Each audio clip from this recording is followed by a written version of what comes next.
புனிதமிக்க இந்த பராத்துடைய ஷபே பராத், ஷப்புண்டா இரவுக்கு சொல், பராத்னா விடுதலையுடைய இரவு, பராத்துடைய இரவு ஷபே பராத்.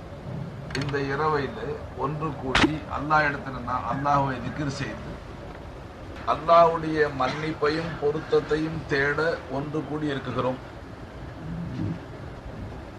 இல்லைங்களா? மன்னிப்பை பெறுவதற்கு அல்லாஹு தாலா சில தகுதிகளை வச்சார்.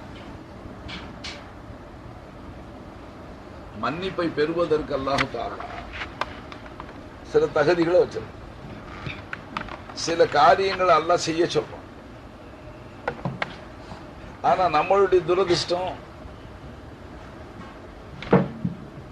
நாம மாற்றமாக நடக்கும். உதாரணமாக இந்த பராத்துடைய இரவு, லைலத்துல் கத்ருடைய இரவு,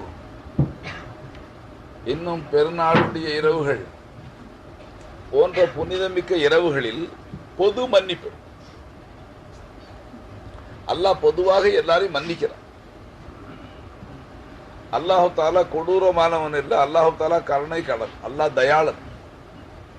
அல்லாஹு தாலா மன்னிக்கதே சுபாபம் உடையவன். ஆனாலும் அன்பர்களே, ஹதீஸ் ஷரீஃபில் வந்திருக்கு, 3 பேரை அல்லாஹு தாலா இது போன்ற புனிதமிக்க இரவுகளையும் மன்னிக்கிறது. 3 பேர். 1வது தாய் தகப்பனுக்கு மாறு செய்யக்கூடியவன், ஆக் வாலிதைன் என்ற ஹதீஸில், அதாவது பெற்றோர்களுடைய மனதை புண்படுத்தக்கூடியவன், தாயையும் தகப்பனையும் சந்தோஷப்படுத்தாதவன், அவர்களை துன்பப்படுத்தக்கூடியவன். விளங்குச்சுங்களா? இப்போ நீங்க இன்றைய இந்த ஷபே பராத்தில் அல்லாஹ்வுடைய மன்னிப்பை எதிர்பார்க்கக்கூடிய நாம், அல்லாஹ்வுடைய சட்டம் என்னால இருக்கு, இன்ன குணமுள்ள மனுஷனை நான் மன்னிக்க மாட்டேன்ட்டாங்க. யார் தாய் தகப்பனை தன்னுடைய பெற்றோர்களுக்கு மாறு செய்வான், பெற்றோர்களுடைய மனசை புண்படுத்துவானோ, அவர்களுக்கு துரோகம் செய்வான், அவனை நான் மன்னிக்க மாட்டேன்னு சொல்லிட்டாங்க. 2வது மதுபானங்களை அருந்தக்கூடிய பழக்கமுடையவன், மது அருந்தி மதியை பறிகொடுத்து மனம் போன போக்குப்படி ஆட்டம் போடுறானே, அவனை நான் மன்னிக்க மாட்டேன்னு சொல்லிட்டாங்க. சாராயம் குடிக்கிறாள். 3வது சகோதர முஸ்லிமை வெறுத்து 3 நாட்களுக்கு மேல் பேசாம இருக்கக்கூடியவர்களை நான் மன்னிக்க மாட்டேன் என்று அல்லாஹ் சொல்றான்.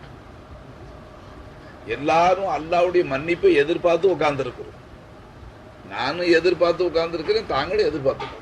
அதுக்காக இந்த இரவுல கண்ணு முழிக்கிறோம். அல்லாஹ்வுடைய ரஹமத் இருக்குங்களே, அல்லாஹ்வுடைய ரஹமத்து அது சாக்கு போக்கு தேடுதான். அல்லாஹ் ரொம்ப தயாளன். அவருடைய ரஹமத் என்ன செய்துங்க, ஒரு சாக்கு போக்கு தேடுது. என்னை சங்கடப்படுத்திய என் அடியான், எனக்கு மாறு செய்த அடியான், என் மனதை நோவினை செய்த இந்த அடியான் என்னை சந்தோஷப்படுத்துவதற்காக ஒரு நற்காரியத்தை செய்தால் அந்த நற்காரியத்தை காரணமாக வைத்து அவனை நான் மன்னித்து விடுவேனே என்று அல்லாஹு ஜல்ல ஷானஹு தஆலாவுடைய ரஹமத்து சாக்கு போக்கு, ஒரு காரணத்தை எதிர்பார்க்க. இடம் மணி கிட்டத்தட்ட 12, சரி 12:40. அல்லாஹு தாலா கருணை கடல், அல்லாஹ் தயாளன், அவன் மனம் இறங்கக்கூடியவன். விளங்குச்சுங்க? அல்லாஹு தாலா மன்னிப்பதையே நேசிக்கக்கூடியவன், மன்னிக்கிற சுபாவமே உடையவன் அல்லாஹ். ஆனா அந்த அல்லாஹ் என்ன செய்யறான், என்ன சொல்றான் அல்லாஹு தாலா, தாய் தகப்பனுடைய மனதை நோவினை செய்தவர்கள் என் மன்னிப்பை எதிர்பார்க்கிறோம். தாய் தகப்பனுடைய மனசை புண்படுத்தக்கூடியவர்கள், பெற்றோர்களுக்கு மாறு செய்யக்கூடியவர்கள், விளங்குச்சுங்களா, அவர்களுக்கு மன்னிப்பு கிடையாது. நல்ல காது திறந்து கேட்டு. அதே விதமாக மதுபானங்களை அறிந்து அறிவை பறிகொடுத்து தகாத செயல்களில் ஈடுபடுறாங்களே, சச்சரவுகள் செய்யறாங்க, குழப்பங்களை செய்யறாங்க, வீட்டில் போய் கலாட்டா பண்றாங்க, அவர்களுக்கு மன்னிப்பு இல்லை என்றால். 3வதாக சகோதர முஸ்லிமை வெறுத்து 3 நாளைக்கு மேல் பேசாம இருக்கிறார்களே அவர்களும் என் மன்னிப்பை எதிர்பார்க்க வேண்டாம் என்றாலாம். நண்பர்களே நல்லா கவனிக்கணும். உங்களுக்கு தூக்கம் வர நேரம் சாயா கொடுக்கறாங்க, ஒரு சமயம் தூக்கம் கலையலாம். இருந்தாலும் எல்லாரும் மன்னிப்பை எதிர்பார்க்கிறீங்க. அல்லாஹ்வுடைய ரஹமத்து சாக்கு போக்கு தேடும். ஜி பாருங்க எதுக்கெல்லாம் மன்னிப்பு அல்லாஹ் வச்சிருக்கிறார். ஹதீஸ் ஷரீஃப்ல வருது, ஒரு அதாவது தகாத செயல்களில் ஈடுபாடுடைய ஒரு பெண், அவருடைய செயல்களும் அல்லாஹ் ரசூலுக்கு பொருத்தம் இல்லாது தகாத நடத்தையுடைய ஒரு பெண்மணி, அவ ஒரு பாதையில் நடந்து செல்லும் பொழுது ஒரு நாய் தாகத்தினால வாடி, ஒரு நாய் தாகத்தால தவிக்குது, தண்ணீர் தாகத்தினால. ஆனா அங்கே கிணறு இருக்கு, தண்ணீர் நிரம்பிய கிணறு இருக்கு. நாய் அந்த கிணத்துல இறங்கி தண்ணீர் குடிக்க முடியாது. விளங்குச்சுங்களா? இப்ப அந்த சிரமத்துக்குள்ள இருக்கு. இப்ப அந்த தகாத பாவக்கிரியைகளை செய்த பெண்மணி, அந்த பெண் அந்த நாய் படக்கூடிய அவஸ்தையை பார்த்து என்ன அந்த கிணத்தை வட்டமிடுது. அந்த கிணத்தை அந்த நாய் சுத்தி சுத்தி வருது, ஆனா இறங்கி தண்ணி குடிக்க முடியும். அந்த பெண்மணியுடைய மனசு இறங்குது, அவளுக்கு இறக்கம் வருது. ஒரு சிருஷ்டி இப்படி தண்ணி தாகத்துல கஷ்டப்படுதுன்னு அந்த பெண்மணி தன்னுடைய காலில் இருந்த ஷூவை கழட்டி அதை தன்னுடைய முந்தானையில கட்டி தன்னுடைய மேல் அங்கியை, தன்னுடைய மேல் தாவணி, அதுக்கு புடவை, அது கயராக ஆக்கி கிணத்துக்குள்ளால விட்டு தண்ணீரை மெத்தி பூமியில சிறிய குழி பறிச்சு அதை தண்ணி விட்டா. அந்த நாய் நக்கி நக்கி அந்த தண்ணியை தன்னுடைய தாகத்தை தீர்த்துடுச்சு. விளங்குச்சுங்களா? நாய் போயிடுச்சு. அந்த காலத்து நபிக்கு அல்லாஹ் வஹி செஞ்சாங்க. அந்த காலத்துல இருந்த நபிக்கு அல்லாஹ் வஹி இறக்கி வச்சதாக நம்ம நபி சொல்றான். என்ன இறக்கி வச்சான்? நபியே, அந்த பல பாவக்கிரியைகளை செய்த அந்த பெண்மணி, பல தகாத செயல்களை செய்த அந்த பாவியான பெண்மணி என்னுடைய சிருஷ்டிகளில் கேவலம் ஒரு நாய்க்கு மனம் இறங்கிய காரணத்துக்காக, ஒரு நாய்க்கு இறக்கப்பட்டதுக்காக, அவளுடைய இறக்க சிந்தனையை பார்த்து அவளுக்கு ஏன் மனசு இறங்கிருச்சு. அதனால அவளை அந்த பாவ பட்டியலிருந்து, பாவிகளுடைய பட்டியலிருந்து அவ பேரை நீக்கும். அதாவது அவளுடைய பாவங்களை நான் மன்னிச்சுட்டேன். அல்லாஹ் தகாத நடத்த வேண்டாம், அதை நான் விவரிச்சு சொல்ல வேண்டியது. அல்லாஹ் ரசூலுக்கு பொருத்தம் இல்லாத வாழ்க்கையை வாழ்ந்துட்டா பெண், பல பாவ கிரியைகளை செஞ்சிட்டா, அல்லாஹ்வுடைய கோபத்துக்கு ஆளாயிட்டா. இப்ப அவளும் அல்லாஹ்வுடைய மன்னிப்பை பெற்றுக்கொண்டாள். ஆனா என்ன செஞ்சு பெற்றுக்கொண்டாள்? இப்போ தொழுது மன்னிப்பு கிடைச்சிச்சா, நோம்பு வச்சு கிடைச்சிச்சா, ஹஜ்ஜு செஞ்சு கிடைச்சிச்சா? இதுலயும் மன்னிப்பு இருக்கு, இல்லைன்னு சொல்ல இல்லை. ஏன்னா ஹாஜிகள், ஹஜ்ஜுக்கு போகக்கூடிய மனுஷன் அன்று பிறந்த பாலகனை போல திரும்பி வர. ராஜா க யௌமின் வலதத்துஹு உம்முஹு. ஹாஜி அன்று பிறந்த பாலகனை போல திரும்பி வர. அவனுடைய எல்லா பாவங்களும் மன்னிக்கப்படுது.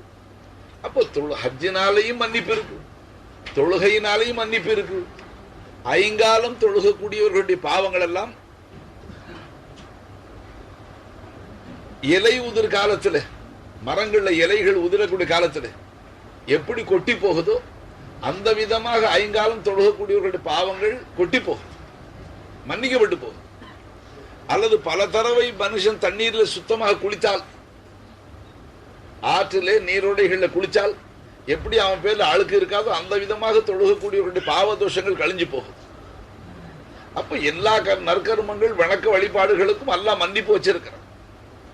இப்ப அந்த பெண்மணி பாவங்களையே தொழிலாக கொண்ட அவள் அல்லாஹ்வுடைய மன்னிப்பை பெறுவதற்கு அவள் செய்த பெரிய காரியம் என்ன? ஒரு நாய்க்கு தண்ணி ஊத்துனான்.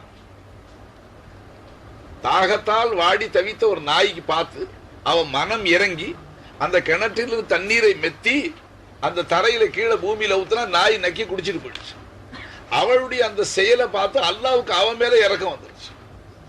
தன்னுடைய சிருஷ்டிகளிலே ஒரு நாய்க்கு இறக்கப்பட்டதற்காக அவள் மீது அல்லாஹ் மனம் இறங்கினான், அவளை அல்லாஹ் மன்னித்தான் என்று மன்னித்து விட்டான் என்று அந்த காலத்து நபிக்கு வஹி செய்ததாக நம்முடைய பெருமானார் ஸல்லல்லாஹு அலைஹி வஸல்லம் நமக்கு அறிவுறுத்துகிறாங்க.